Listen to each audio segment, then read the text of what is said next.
কাম, কিন্তু একটা কাজ কালকে থেকে করো তো মাগো।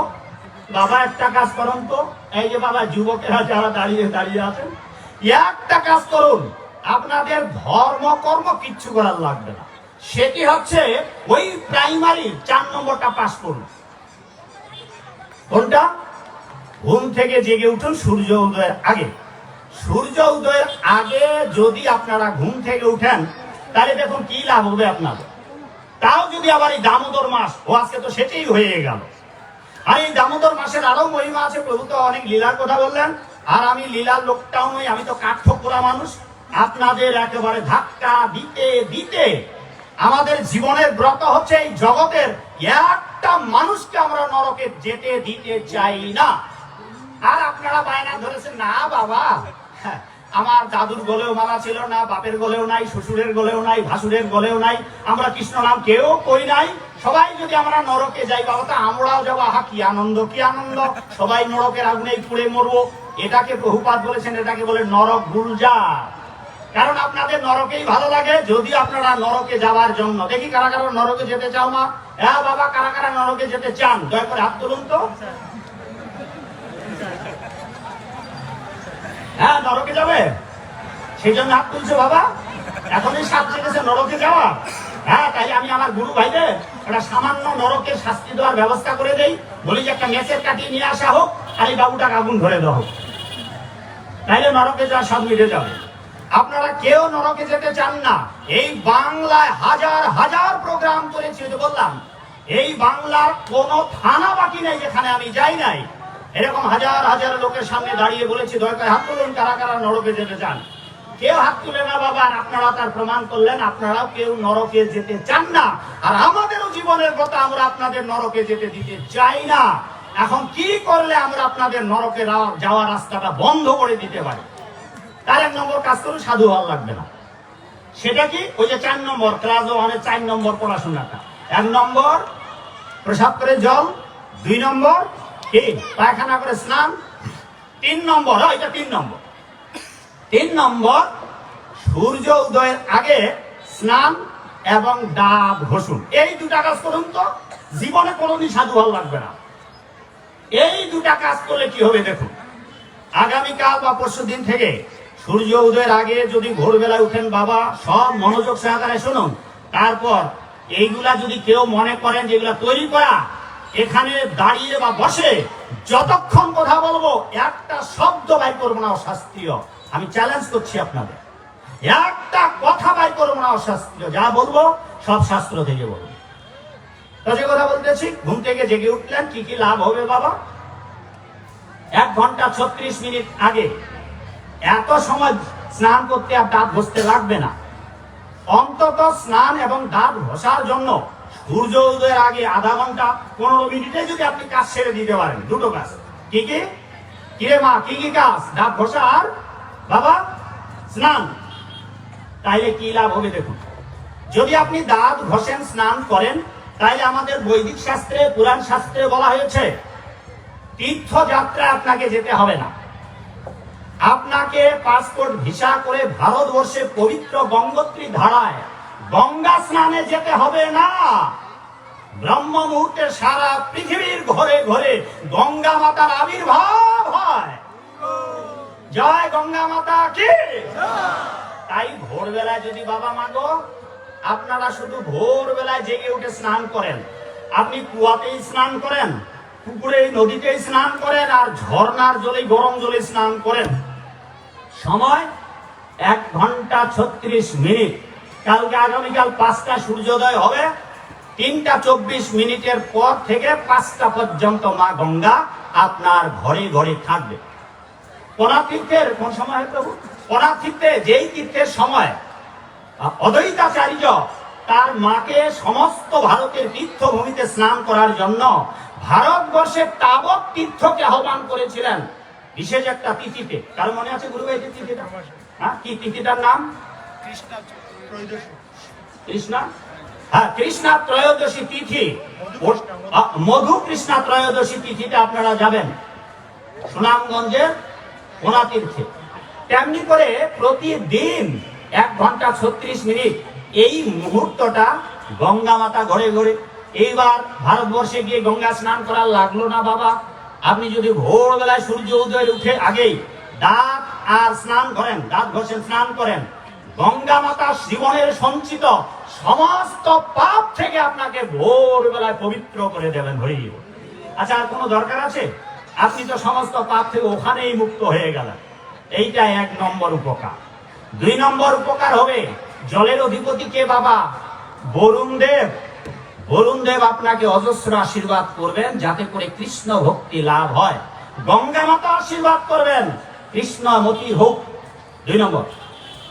3 নম্বর, সকাল হয়ে যাবে বাবা, মাগো, স্নানের পর আপনার গায়ে বাতাস লাগবে না? বাতাস লাগবে বাবা। পবন দেব আপনার দেহ শুষ্ক করে আপনার দেহের অন্তরে যত পাপ রাশি আছে, পবন দেব বায়ু তাড়িত করে ভোরবেলায় গঙ্গাতে স্নান করলে আপনার হৃদয়ের সমস্ত পাপ এই পবন দেবতাও বিলৌত করে দেবে।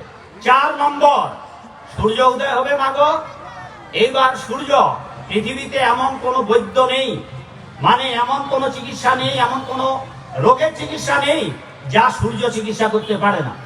আর গুরু ভাই কৃপা রাখবেন, প্রভু কৃপা রাখবেন। দেখি কালকে যদি দেখা হবে, নাইলে আচ্ছা যাবো, আপনি কৃপা করে। হবে, আমি এখান থেকে 5:30টায় রওনা হয়ে যাব। ঠিক আছে, আপনাদের যাত্রা শুভ, শুভরাত্রি আপনাদের জন্য। তো যে কথা বলতেছিলাম, 5 নম্বর, ভোরবেলায় যদি আপনারা স্নান করেন, সূর্য উদয় হবে মাগো।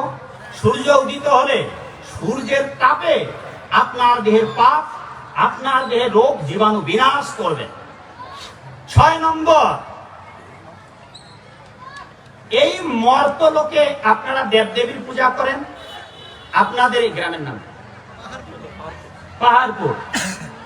পাহাড়পুর গ্রামের একটা শাস্তি ভোগের, আমার জীবনে একটা অবস্থা খারাপ দশা হয়েছিল আপনাদের পাহাড়পুরে, যাকে এটা সময় নেই এখন বলবো না। আবার যদি কোনোদিন পাহাড়পুর আসি, পাহাড়পুর এলেই আমার ওই দুর্যোগের ঘন ঘটার কথা মনে পড়ে।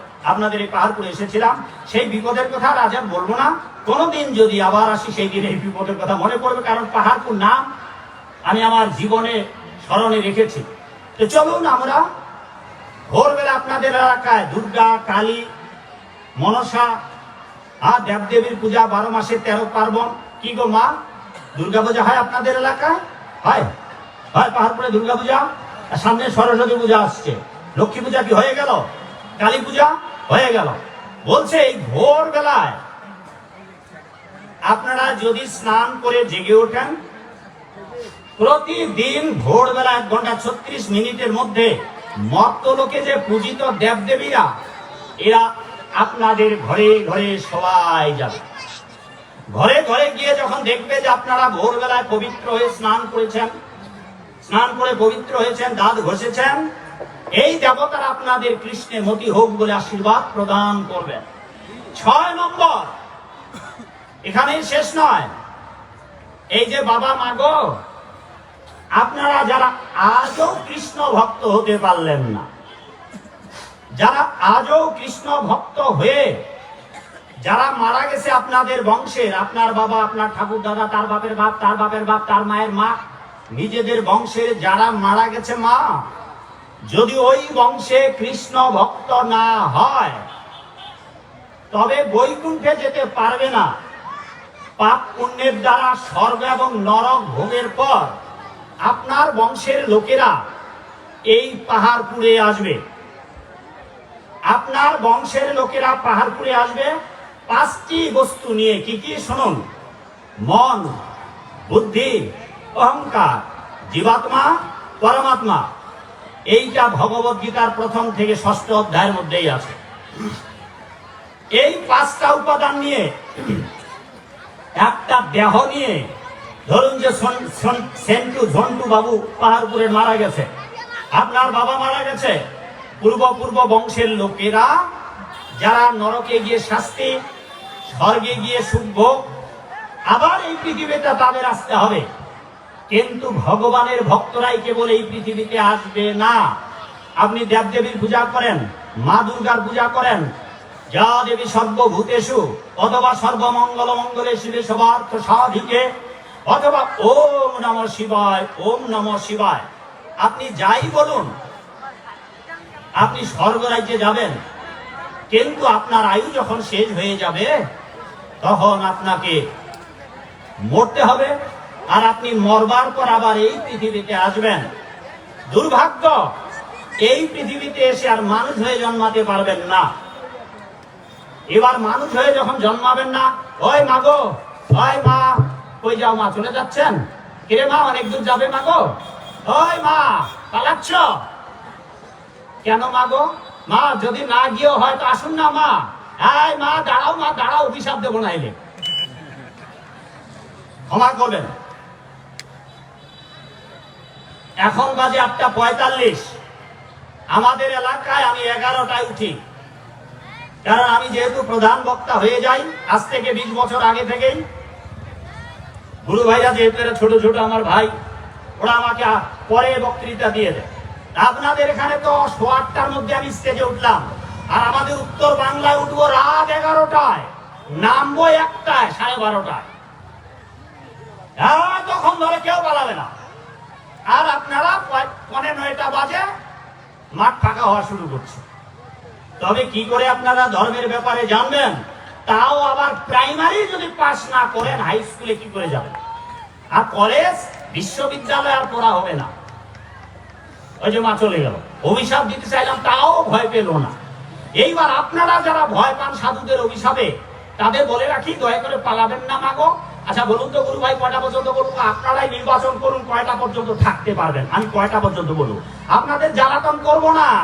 যদি সাধুর কথা না শুনেন, সংসার ভজিলি গৌরাঙ্গ বলিলে, না শুনিলে সাধুর কথা, ইহকালও যাবে পরকালও যাবে, খাইবে এখনো কে?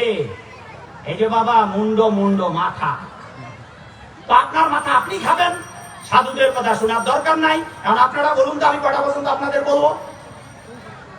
কয়টা পর্যন্ত বলবো? আর সেই পর্যন্ত আপনার হ্যাঁ বাবা, কারো মুখে এখন বের হচ্ছে একটা বাবা খালি কি যেন বলতেছে, শুনতে পাচ্ছি না। ওই মা, কয়টা পর্যন্ত থাকতে পারবেন? সন্দিহি, কখন পালাবেন আপনারা? আর যখন পালাবেন আমি তখনই আপনাদের বিদায় দেব। 10টা।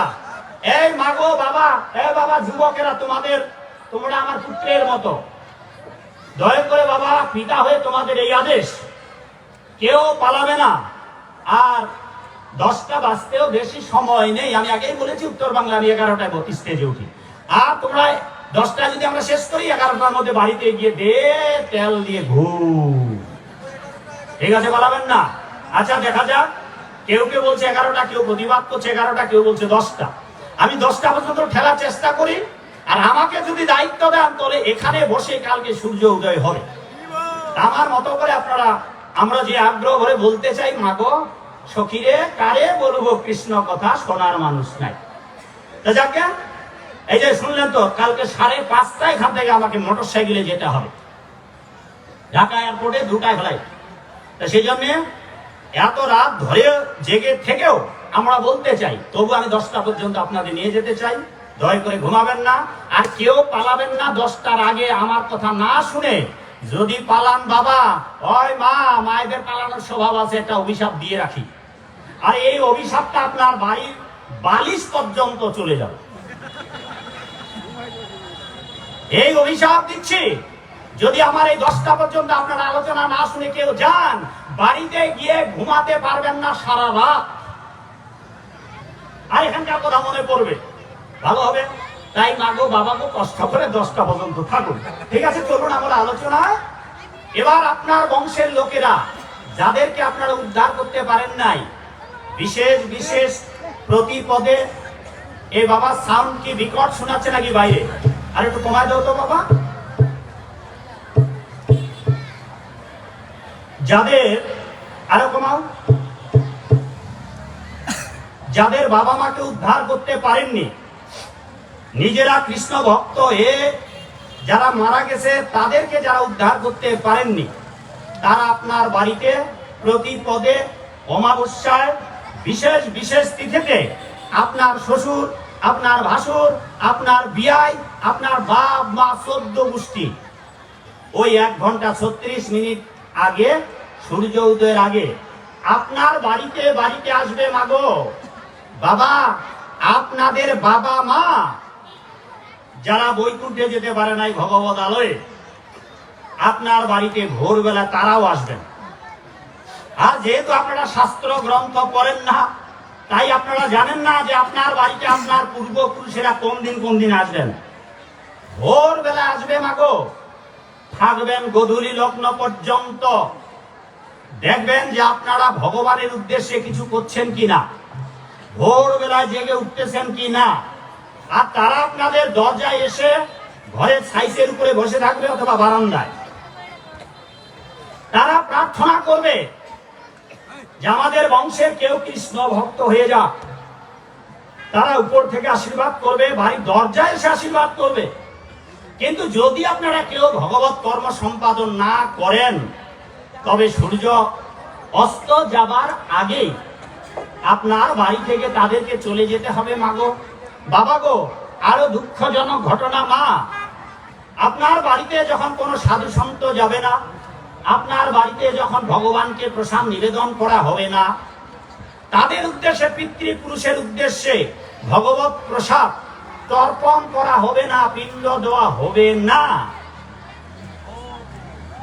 তারা ক্ষুধার্ত হয়ে আপনার বাড়িতে থাকবে আর সারাদিন যখন কিচ্ছু পাবে না, দেখুন কি ঘটনা ঘটবে। মাগো আপনারা তো সূর্য উদয়ের পর স্নান করবেন। যদি আপনারা সূর্য উদয়ের পর স্নান করেন বাবা, বিপদ হবে। দেখুন কি বিপদ।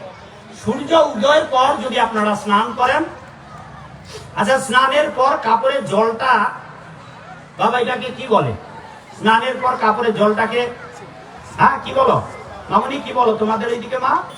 কাপড়ের জলটাকে শুকানোর জন্য তার আগে যে এরকম করে ঘুরাম জলটা ফেলানোর জন্য কি চিপানো, কাপড় চিপানো। হ্যাঁ কাপড় চিপানো বা নিংড়ানো। এই বাবা যারা বাপ টাকা লুঙ্গি পরে আইছেন, বাবা স্নানের পর লুঙ্গিটা কাঁচাবেন, চিপবেন না। এইবার আপনার পূর্বপুরুষেরা যারা আপনার বাড়িতে উদ্ধার হওয়ার জন্য এসেছে, খাওয়ার জন্য এসেছে, ভগবানের প্রসাদ পাওয়ার জন্য এসেছে, আপনার বাড়িতে যখন এরকম কোনো কিছুই পাবে না বাবা গো, আপনি যেই করে স্নান করবেন, ওটা যখন কাপড়টা চিপবেন, আপনার পিতৃপুরুষের, আপনার ঠাকুর দাদা, আপনার বাপ, আপনার মা, ওই মাগো শাড়ি পরে স্নান করে যে কাপড়টা চিপবেন, অঞ্জলি বেঁধে আপনার শ্বশুরকে বৌমার শাড়ির জল খেতে হবে। আপনাদের বাবা মাকে আপনাদের লুঙ্গির জল খেতে হবে। শ্রাদ্ধ তত্ত্ব বিচার 2য় খণ্ডে এর বিস্তারিত বর্ণনা আছে। আমার লেখা বইয়ে শাস্ত্রের কোড দেওয়া আছে, কোথায় কোথায় এগুলো কথা লেখা। ভেবে দেখুন বড় অসহায় মাগো, আপনি আপনার শ্বশুর, আপনার ভাসুর, আপনার স্বামী আপনার কাছে উদ্ধারের জন্য ভোরবেলা এসে গেছে, আপনারা জানতেই পাচ্ছেন না। আর সূর্য উদয়ের পর আপনারা ঘুম থেকে জেগে উঠে আপনাদের পিতৃপুরুষদের খাওয়াচ্ছেন নিজের কাপড় নিংড়ানোর জল। আচ্ছা সারাদিন তো আর স্নান করবেন না, এই জলটাও যখন তৃষ্ণা নিবারণে শেষ হয়ে যাবে মা, এরপর দেখুন কি খাবে তারা। এরপর খাবে মায়েরা যে ঝাড়ু দেয় ঘর, বারান্দা, আঙ্গিনা। ও মা যেটা দিয়ে ঝাড়ু দেন ওটাকে কি বলো মামনি? কে মা ওটাকে কি বলেন যেটা দিয়ে পরিষ্কার করে আঙ্গিনা? কেউ জানেন না? ঝাড়ু দেন না বাড়ি? কি বলেন ওটাকে? এইবার বোঝা যাচ্ছে মায়েরা সবকটা অলস, এরা একটাও ঝাড়ু দেয় না, ঝাড়ু দেয় বাপগুলা, যার ফলে বাপগুলোর নাম বলতেছে। হ্যাঁ কেউ ঝাড়ু বলতে পারছেন না, মুখে কষ্টে মাগো এখন। এদিকে তো গোলমাল করতেছেন খুব। মামুনিরা গোলমাল করো না মাগো, নিজের বাপ মাকে ঝাঁটার জল খাওয়াবেন। এবার ঝাঁটার জল মায়েরা যে ঝাড়ু দেয়, যখন ও জল কাপড় কাচা জল খাওয়া শেষ হয়ে যাবে, এরপর ঝাঁটা পরিষ্কার করে যখন ঝাঁটাটা ধোবেন, ঝাঁটার জল পড়বে নিচে, অঞ্জলি বেঁধে আপনার পিতৃপুরুষদের খেতে হয়। এটাও যখন পাবে না, আপনারা তো হাত মুখ ধোবেন, হাত মুখ ধুয়ে যখন জল গড়িয়ে যাবে, চেটে পুটে শুয়ে পড়ে ওই জল পান করে আপনার বাপ ঠাকুর দাদা বংশের লোকদের তৃষ্ণা নিবারণ করতে হবে মাগো। সেই জন্যে যদি আপনারা ভোরবেলায় জেগে উঠেন, 3 নম্বর যেটা, ভোরবেলায় জেগে উঠেন যদি, তাই আপনার পিতৃপুরুষেরা আপনাকে আশীর্বাদ দেবে। হে পুত্র, হে কন্যা, হে বধূ মাতা, তোমরা ভোরবেলায় উঠে আমাদের কল্যাণ সাধন করেছ। তারা আশীর্বাদ করবে যে আমাদের বংশে কোনো একজন কৃষ্ণ ভক্ত হোক, যিনি আমাদেরকে বৈকুণ্ঠে নিয়ে যাওয়ার জন্য প্রস্তুত করবেন। এ বড় অসহায় মাগো। কাজে আপনারা এই কয়েকটা কাজ করুন। তাহলে কতগুলার আশীর্বাদ পেলেন? ভোরবেলায় স্নান করে গঙ্গা মাতার আশীর্বাদ, বরুণ দেবের আশীর্বাদ 1 নম্বর, 2 নম্বর, 3 নম্বর, পবন দেবের আশীর্বাদ 4 নম্বর, সূর্যদেবের আশীর্বাদ 5 নম্বর, মর্তলোকের দেবদেবীদের আশীর্বাদ 6 নম্বর, আপনি আপনার বংশজ পূর্বপুরুষদের আশীর্বাদ লাভ করলেন। কেবল ভোরবেলা স্নান করে, যদি সাধু নাও হন, এই ভোরবেলা স্নান করতে করতে গঙ্গা মাতার আশীর্বাদে, বরুণ দেবের আশীর্বাদে, পিতৃপুরুষদের আশীর্বাদে, সূর্যদেবের আপনার